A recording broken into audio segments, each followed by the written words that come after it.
So chloroplast is a very, very important part of the leaf where the process of photosynthesis is taking place. Now of a chloroplast, whereas dark reaction takes place in the stroma of a chloroplast. Here you can see the mesophyll cells which contain the chloroplast. An envelope. Envelope means a layer, two layers. One is called the outer layer, the other one is called the inner layer.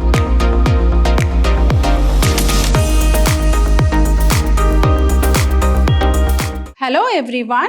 Welcome back to session 2 of this chapter 13 of your syllabus called Photosynthesis in Higher Plants. Myself, B. Shobharani from the Department of Biology, Vidyashram Pre-University College, the Temple of Excellence. Hope you remember in my last session, I started off with a very interesting chapter called Photosynthesis in Higher Plants. We all know how important this process is for the plants, and we all know how important plants are for us. As we know, plants are the sources of food for us, and plants are the autotrophs. They manufacture their own food. They provide food for the consumers as we depend upon the plants or the autotrophs or the producers for the food. So photosynthesis is a very, very important physiological process that is happening in the plants. And we have also studied the important raw materials for photosynthesis include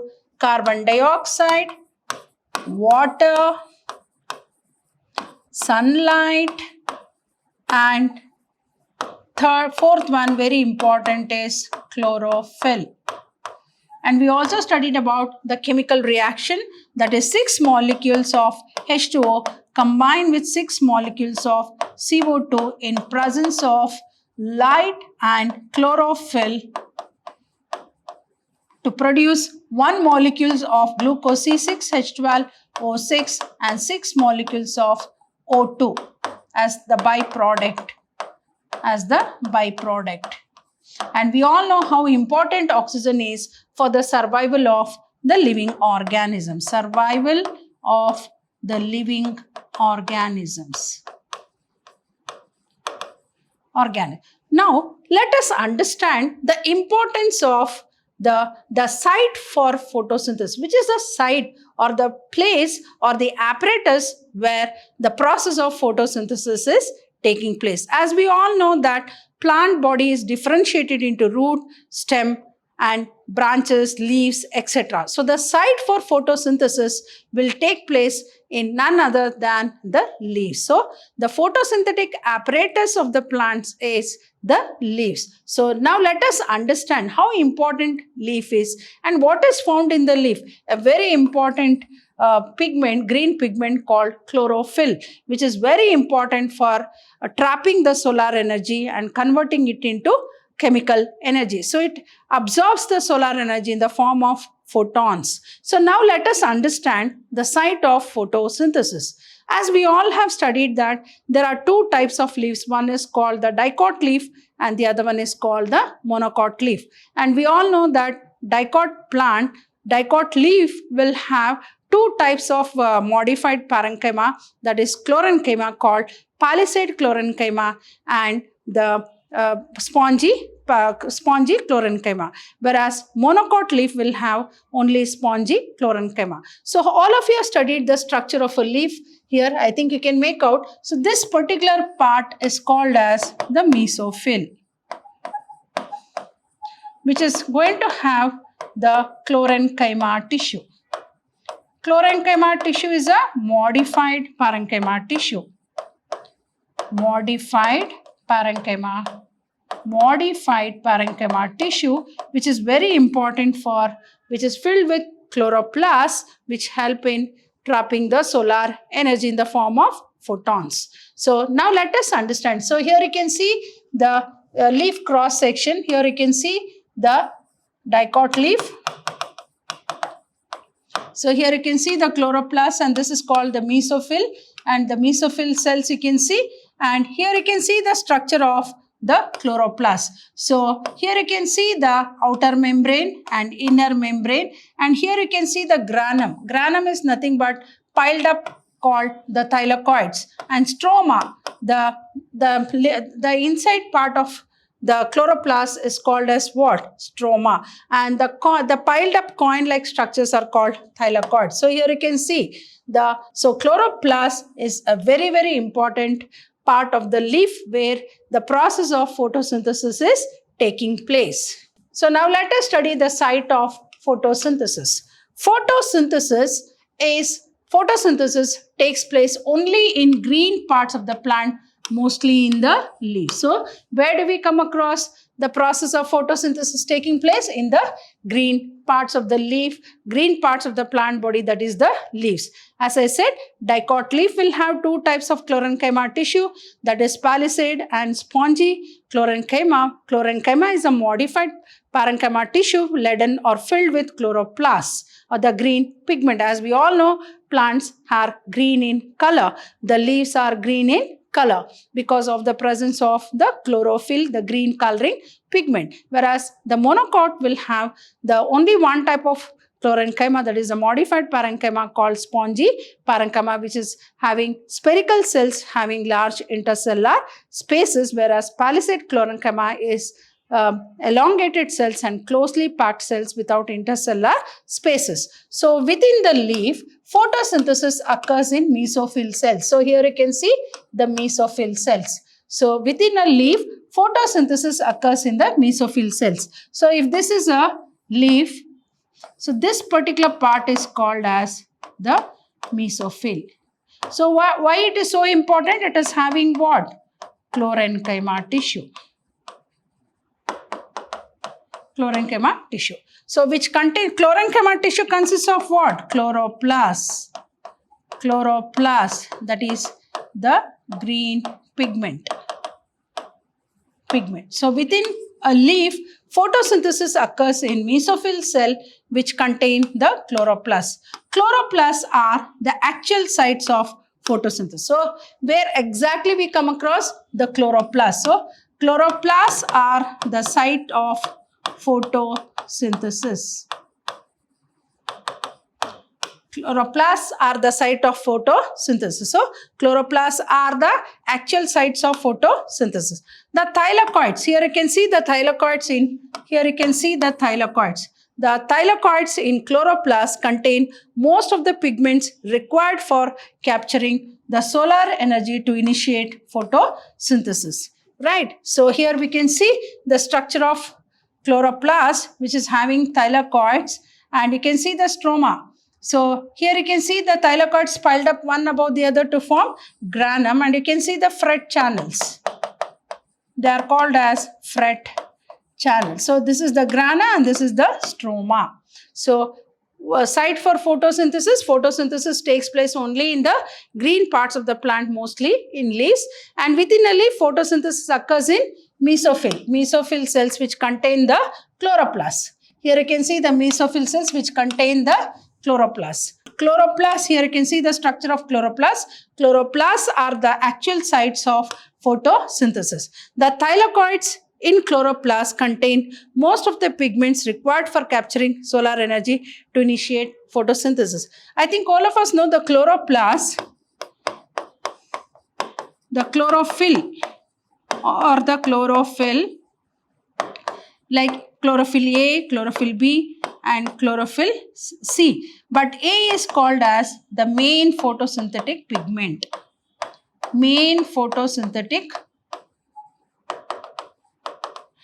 Whereas B and C are called as accessory pigments, accessory photosynthetic pigment. They are called as accessory. Directly they don't absorb the solar energy, whereas chlorophyll A directly absorbs the solar energy and converts it into light energy. That is, they absorb the solar energy in the form of photons, right? Which is a site for photosynthesis. Photosynthesis takes place only in the green parts of the plant, mostly the leaves. Within a leaf, photosynthesis occurs in mesophyll cells which contain the chloroplasts. Then chloroplasts are the actual sites for photosynthesis. The thylakoids in chloroplasts contain most of the pigments required for capturing solar energy to initiate what? Photosynthesis. Then the membrane system, that is the grana. This is called as granum. Here you can see the granum is responsible for trapping the light energy and for the synthesis of ATP and NADP. You know, the whole process of photosynthesis is like a factory. Like the raw materials are given and the product is prepared. And what is the raw material? Carbon dioxide, water, sunlight, and chlorophyll. And what is the product that is received? That is nothing but the starch. So the process of photosynthesis can be explained or compared to a factory manufacturing some product utilizing the raw materials. Hence, photosynthesis, as I said, is also called as an anabolic process, constructive process, where the raw materials are given and the product is prepared, and the prepared food of plants is nothing but the starch. So it is also a biosynthetic phase. Dark reaction is carried in stroma. So as we know, photosynthesis involves two steps. Two reactions. One is called the light reaction and the other one is called as the dark reaction. Light reaction takes place in the thylakoids. Whereas dark reaction takes place in the stroma of a chloroplast. Thylakoids of chloroplast. So here biosynthetic phase, otherwise called dark reaction, is carried out in stroma. So here you can see the stroma. So in stroma, dark reaction, and in thylakoid, light reaction. So it is called light reaction. So the membrane system grana is responsible for trapping the light energy and for the synthesis of ATP and NADPH.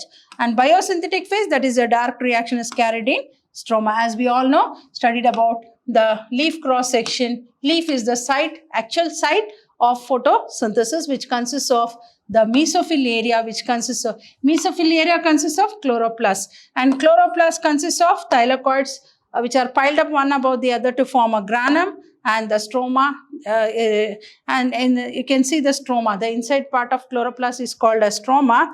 And light, as we know, photosynthesis involves two important reactions. One is called the light reaction, the other one is called the dark reaction.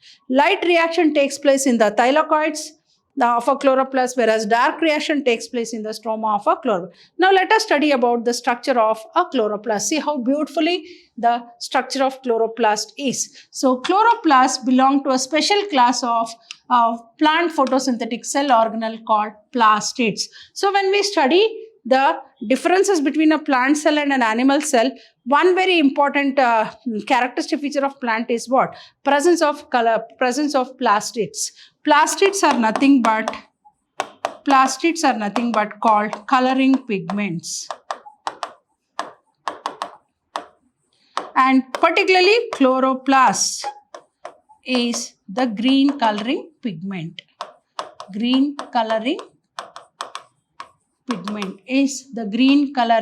pigment. So chloroplasts belong to a special class of photosynthetic cell organelle called plastids. So angiosperm chloroplasts are typically oval in shape. So here you can see it is oval in shape, or we can also call it as elliptical in shape, or egg shape, oval or egg shape. So, and it is bound by an envelope consisting of an outer membrane and an inner membrane. So here it consists of here it is called inner membrane, and this is called the outer membrane. So it is bound by an envelope. Envelope means a layer, two layers. One is called the outer layer, the other one is called the inner layer. And the two membranes enclose periplastidal space. So you can see the periplastidal space or intermembrane space. So this is called as the periplastidal space. It is called periplastidal space. Space between the outer membrane and the inner membrane, which are the two very important envelopes of a chloroplast. And the matrix of the chloroplast is called stroma. As I said, stroma is fourth one. That is, this is called the stroma. Stroma is nothing but the matrix. The gel-like substance that is found inside the chloroplast is called the matrix, which is nothing but stroma. Then the matrix of chloroplast is called stroma. And the stroma contains circular DNA, RNA, ribosome, starch, enzymes, etc. So when we study about, and 6 we can see the 5, that is the thylakoids. Here you can see the thylakoids. Thylakoids are joined by, and here you can see the Fred channels. They are called as Fred channels, which connect one granum with the other granum. So the stroma, the matrix of the chloroplast is called stroma, and the granum includes the thylakoids, which are piled up like a coins. How we pile up coins one above the other, and they are called as the granum. And these are nothing but called thylakoids. And they are connected by Fred channels. Fred channels. So chloroplasts belong to a special class of plant photosynthetic cell organelles called plastids. Then angiosperm chloroplasts are typically oval in shape. So it is bound by an envelope, that is 2 layers. Outer layer, outer membrane and inner membrane. And the 2 membrane enclose a periplastidal space. Here you can see. Then the matrix of the chloroplast is called stroma. And the stroma contains circular DNA, RNA, ribosome, starch, enzymes, etc. Then here also you can see the structure of chloroplast. So this is the stroma. Stroma is nothing but the matrix. And here you can see the lumen, and this is the granum, outer membrane and inner membrane. So here you can see the thylakoids. So dark reaction takes place in the stroma, whereas the light reaction takes place in the thylakoids. So structure of chloroplasts belong to a special class of plant photo. So already we have studied that the matrix of the chloroplast contains enzymes, etc. Then within the stroma, there are several stacked membrane systems, which are called granum. Here you can see the granum. This is nothing but stacked thylakoids. So as I said, it consists of chloroplast, DNA, ribosomes, right? And each granum consists of a plate-like thylakoids arranged one above the other like a stack. Stack means when the coins are piled up one above the other. So the thylakoids, if they are piled up one above the other, they form a granum. And there are several grana distributed throughout the stroma. Here you can see the several grana which is distributed in the stroma. Stroma is nothing but, here you can see the DNA also. Stroma is the matrix. The matrix of chloroplast is called as stroma. And here you can see the Fred intergranal lamellae. Here you can see this is called as the Fred channels. These are called the Fred channels. So what are Fred channels? They are intergranal lamellae membrane connecting one granum with the another. So here you can see the Fred channel connecting one with the other. So here also you can see the Fred channel. So the Fred channels connect one granum with the other granum. Then why chloroplasts and mitochondria are considered as semi-autonomous organelles?